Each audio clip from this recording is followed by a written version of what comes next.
I have great difficulty, as I think maybe all of us do, of welcoming evil or engaging with it, and what does it mean to heal. And I'm thinking of interpersonal or wars or just so many things that seem so harmful in the world. And it's hard to look at that face of Shiva in the same way as we look at the creative or any of the other faces. So it's a more difficult face, I think, to look at and embrace. And so I'd like to grow a bit more into a wider embrace of evil in some way, if that makes sense.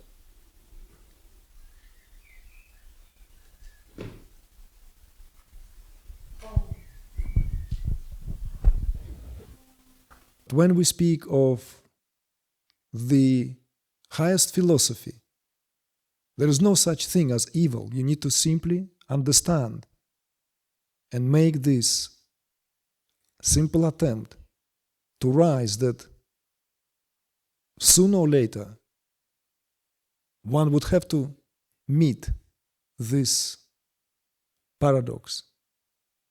This paradox that, yes, at the horizontal plane of life, at the level of how we live, everything has its opposite.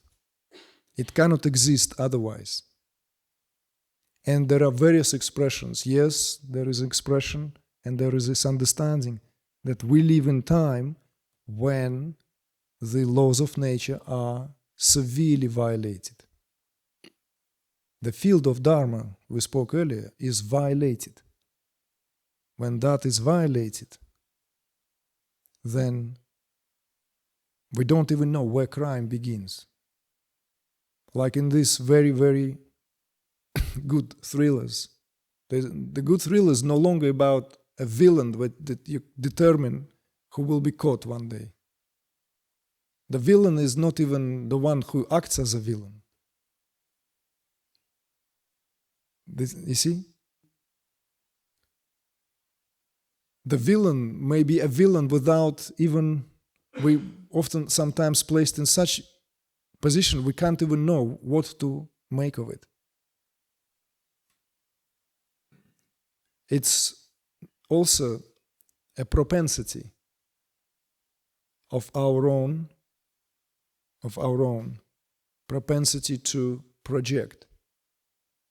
And recognition that all this is indeed not at all how I would like it to be is a very, very important realization that although it's not how I'd like it to be, and I see this, I see the suffering, I see the injustice, how far do we prepare to go to see where that is being restored?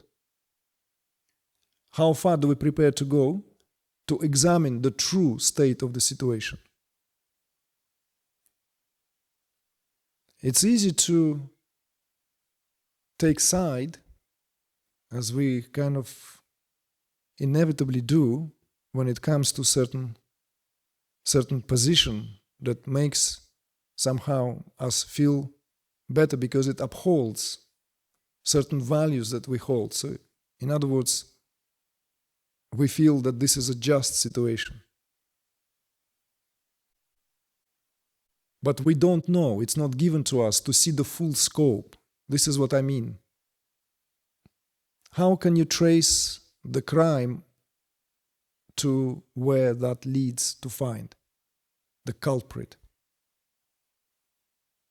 Nobody wants to admit that this was a collective affair, orchestrated for a long time. It was very convenient to have a scapegoat. Very convenient. Nuremberg process is one of the greatest scams in the history of human legal system. And this perspective has been expressed already, so it's not that I'm speaking some rascal stuff. Why? Because the allies who were judging were involved carefully throughout the whole history, entire whole history. What was the position of Great Britain? What was the position of the United States?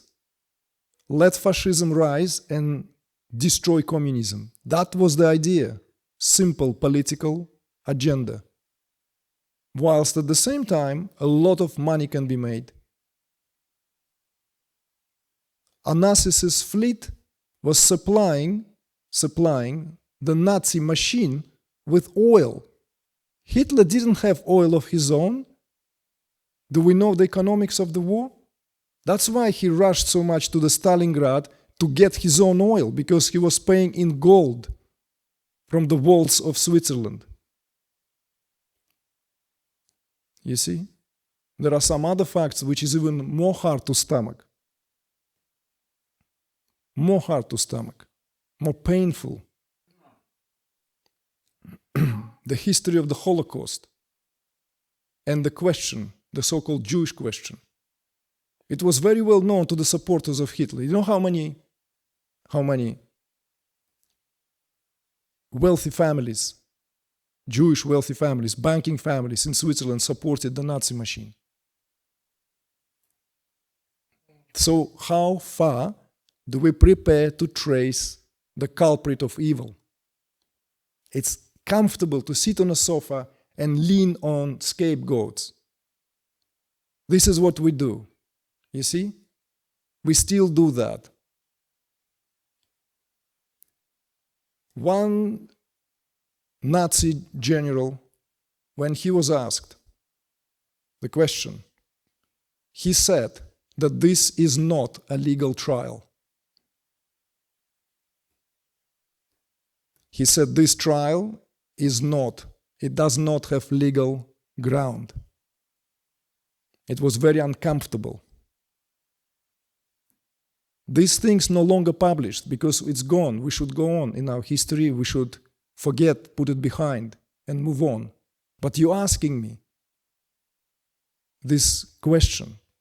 What have we learned? We learned nothing. Because we don't want to learn anything. The truth is still not revealed in its full measure and cannot be revealed. Everything is propaganda. We live in propaganda.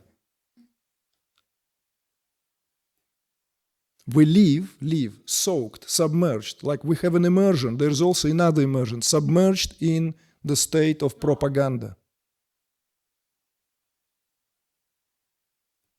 Geopolitical interests of countries being pursued, which essentially creates this whole situation in a world that we then make films about and stories.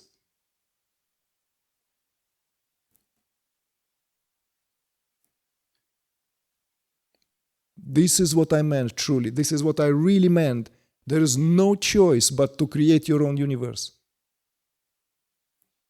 It's to simply walk out of that matrix. Not that you no longer have a credit card. No, not that. But you're trying to understand something at the level where everything is perplexed already. That's what it means to live in a Kali Yuga.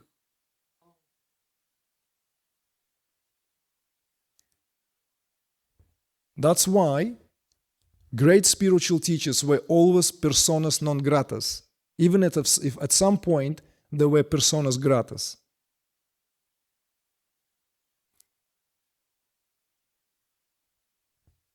Because they don't play politics. And you can see, as soon as the spiritual leader begins to play politics, something's going on, forgetting what is the purpose of this whole thing. So the evil, in the Ramayana, it's very clear.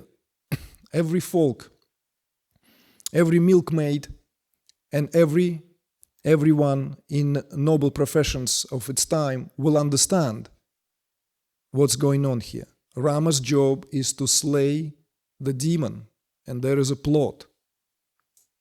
The demon steals Sita, causing distress to Rama. So the plot tightens. But when we speak about philosophical doctrines, expositions, how can we speak about evil and demon and all the rest of it? What are we speaking about? So don't get confused there. Keep it clear, in a clear perspective. You see? There's no such thing as evil. There's no such thing.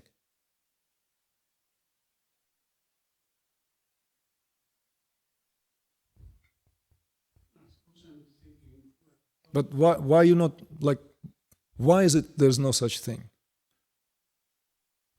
Why?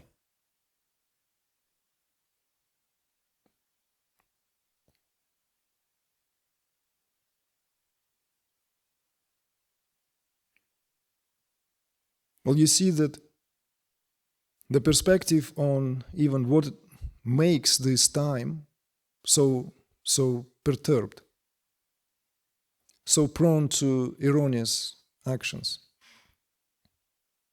is not because of some kind of evil tendencies, but because the laws, gradual laws of this manifestation of the laws of nature at the gross level of reality. Whenever there is a rapid loss of this, what otherwise constantly restores itself, constantly in check, constantly in harmony, the whole doesn't violate its parts, nor the part violates the whole.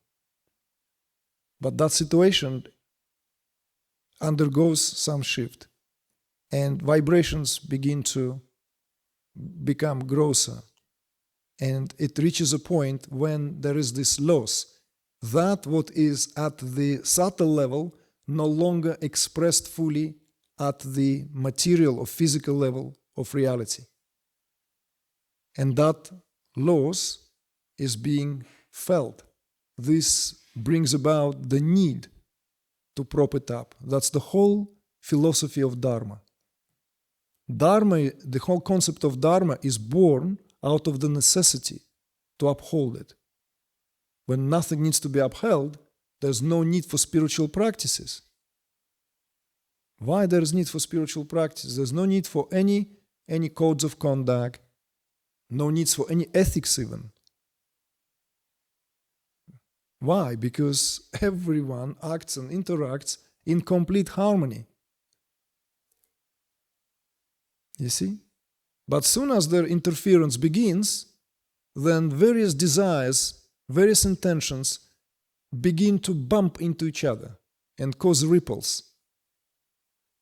And this causes this further interference, and that's what the whole field of Dharma is ruffled. You see? Reaching the point when it is violated to, if we are to lean on this scriptural perspective, or if we are to lean on this concept of manvantaras, the Vedic concept of time, then it leads to this dark age of Kali Yuga that we live in, where only 25% of the laws of nature manifest, and 75%, as it were, hidden. You see? It's a serious situation. They say allegorically, Dharma stands on one leg. So then it's everyone's responsibility to uphold this Dharma. Remember, like Krishna holding the mountain, and all the villagers run with old, young, with their sticks, and it's just to illustrate the importance of that. Although he's a Lord, right? He's one and the only here, absolute incarnate. But it's a mutual relationship. Everyone in the village comes because their beloved Krishna alone holding the mountain. It's, it's a mythology, right? but it's supposed to remind us something, supposed to teach us something, isn't it? So the evil has a different understanding here. Evil is not of that religious context of some kind of dethroned Lucifer into the lake cuts it, right? All this concept of inferno.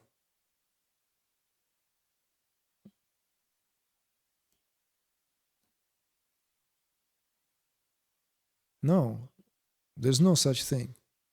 There's only, everything is here. The inferno is here, the purgatory here, and likewise this paradise is here. Likewise, all the Manvantaric yugas are here as well. Some of us live in a better climate, even if it's not really that nice on the outside. Simply because these limitations have been transcended. You see? Yes, we still experience the injustice and everything. And we still do whatever in our capacity to remedy that. But if only we know when to run, what to do at the physical level. Whereas what we do know is that if the job is done here, and now, within my own being, then there is more light, there is more harmony, there is more coherence. This is already spoken about, and kind of like, from Dalai Lama to, John Hagelin to this Menes Kafatas to this, Joe Dispenza, everyone speak about this now. Everyone. It's a kind of like a main message. You are the universe. You are the placebo. If you are the placebo, where's the evil? So, therefore, these are concepts, byproducts not of our imagination. They are byproducts of a certain culturally created realities. And we ought to overcome them, because these concepts can become literally gripping to our own evolution, because it holds sway over our understanding. And if it holds sway over our understanding, it holds sway over our freedom.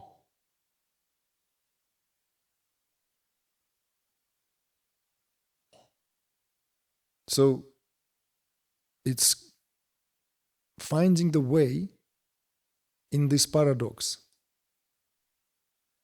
The validity of epics still are there.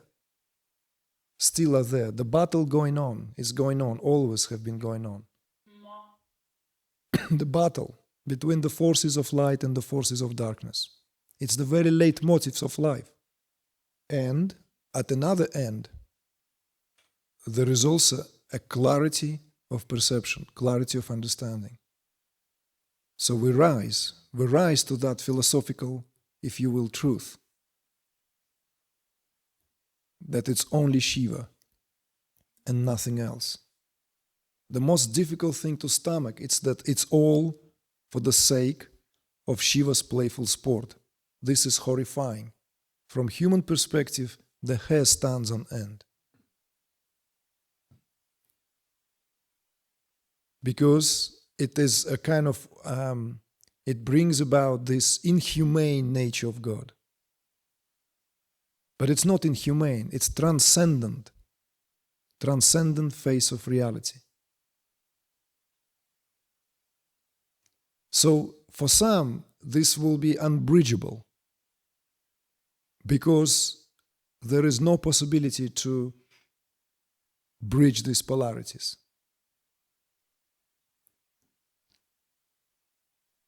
For others, the work goes on. You see? Just want to remind you a line of William Shakespeare: nothing good or bad, but thinking makes it so. That is the origin of evil, if you will. Evil, it's a waste. It's when the toxic waste reaches its catastrophical proportion. We can give another stab at it. Evil is a culmination of the collective stress.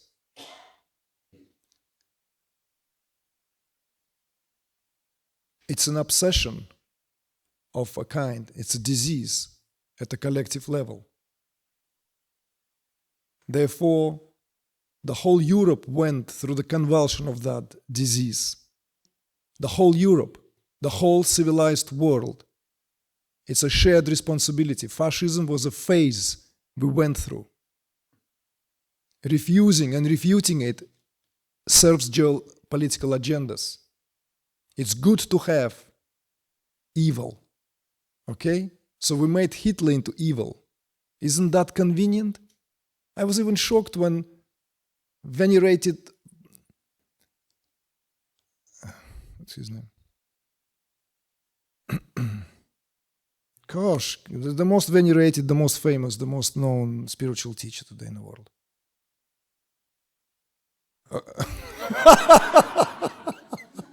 Great.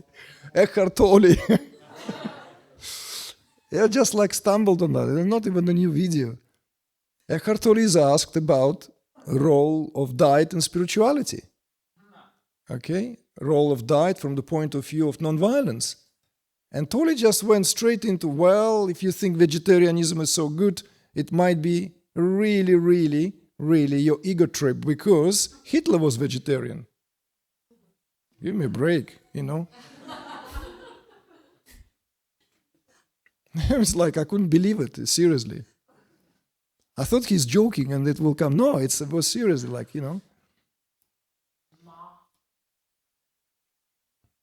Hitler was a human being like all of us and suffered terrible fate. You see? As a leader of a state, he was the expression of collective state of consciousness. This is the most difficult thing to stomach. Now we can't stomach Trump, but he's an expression of the collective state of consciousness. It's the most difficult thing for many Americans to witness and face and acknowledge, even educated and spiritually evolved. These are some of the fundamental principles. There is no such thing as leader, like dictator takes power by force. That's also an expression of collective states of consciousness. The power taken by violence, that means that power finds its way to that level, at that level. You see? Read David Frawley, King and Sages. That will open up your eyes to another perspective. And this is a Vedic perspective on government and everything. All of you, read it when you have the time.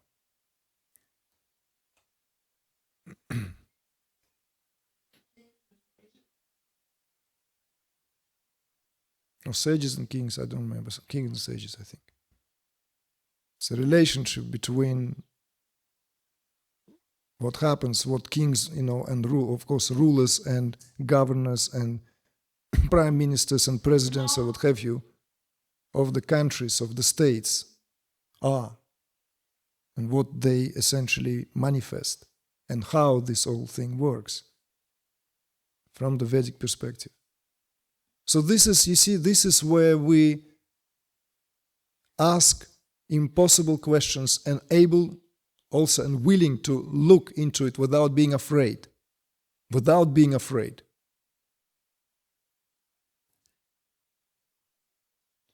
Uncompromisingly. It takes some courage also to look, to have an independent view, to look into this. Otherwise, we shroud it in lies and kind of like half-truth. You know what they say about half-truth?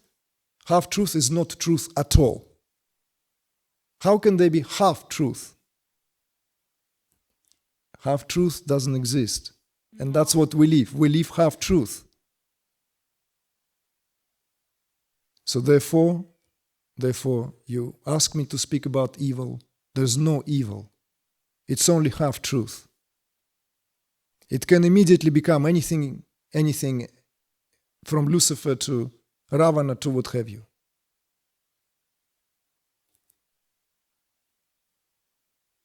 But the greatest courage it takes is to recognize this from that tantric perspective, that all this is myself.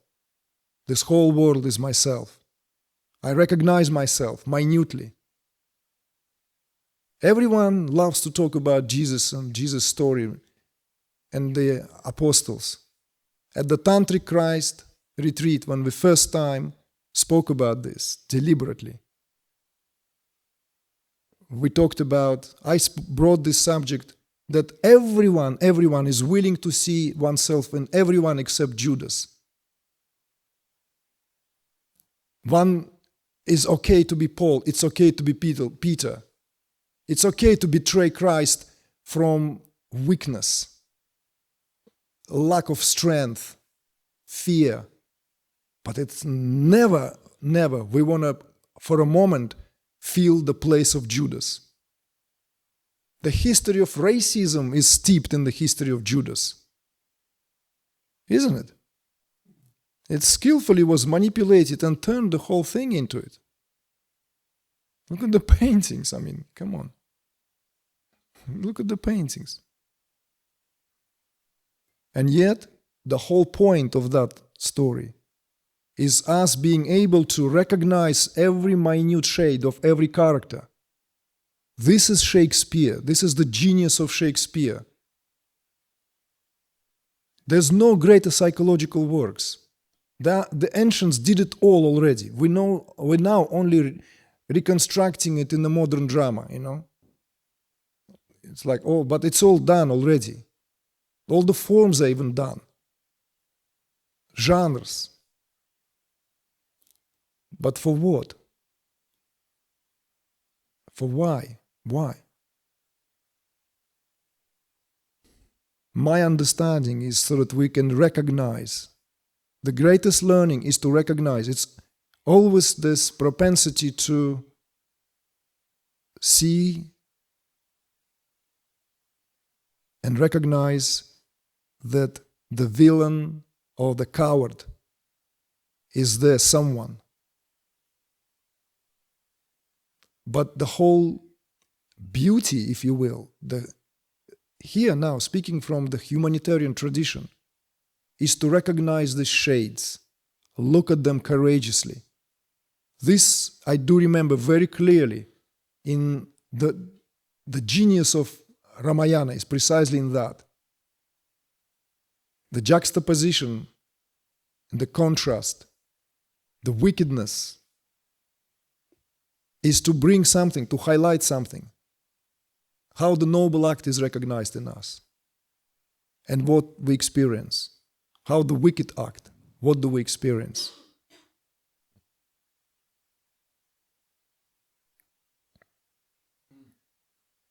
But if we have this a kind of gouache religious attitude, you see, then I'm afraid there's a lot of areas left for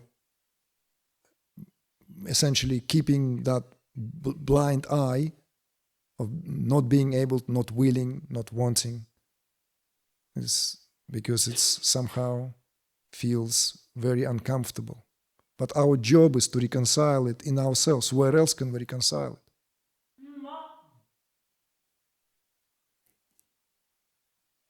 And therefore, in Ramayana, when there's this time comes in Ramayana where Rama cannot conquer Ravana's son. Indrajit turns out to be more powerful than his father. And this is where Lakshman, who was simply on the side of Rama, always comes in, because he's the incarnation of Shiva. We don't know that yet to that time. You see? It's a Hindu scripture. So he's the incarnation of Shiva there. Rama is the incarnation of Vishnu. And the power of Indrajit, the son of Ravana, is so that Rama is being slayed repeatedly and unable to fight him. This is when Lakshman essentially comes and saves the day. so that eventually Ravana comes into the battle and they face each other in that final hour. And when Ravana is slayed, there's this very beautiful moment when Rama comes, and one would expect, he's the one who essentially, he's the one who captured Sita, stolen Sita. It is because of that all this war, all this invasion of Lanka took place. And there's no hatred in Rama. He only sees now that the demon is dead. You see? And he buries him as a great warrior instead, because Ravana was indeed a great warrior. What do we learn there? Not an act of hatred. He didn't drag his dead body around the Troy like Achilles did. No, he asked to pay last tributes, because there's a smile on the face of slayed, dead Ravana. Peace. See? The deeper side, the deeper, maybe subtler dimension of the epic is that being slayed by Rama here is being taken into the Rama. Well,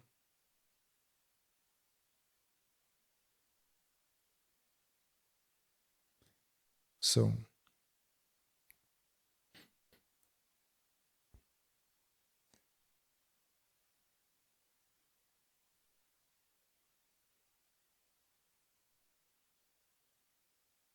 and also, quite frankly, it's very liberating to know that there is no evil. There is only benevolent God. And all this, what we experience as injustice, as tragedy and everything, belongs to the field of karma. It's a field of karma as well.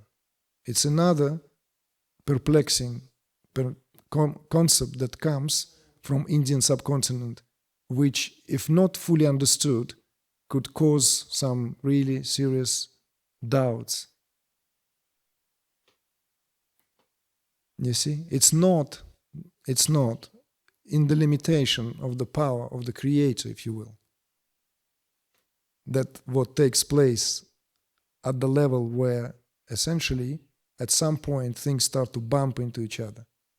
And this is what happens when the field gets violated, wrinkled. Everyone forgets what's their duty.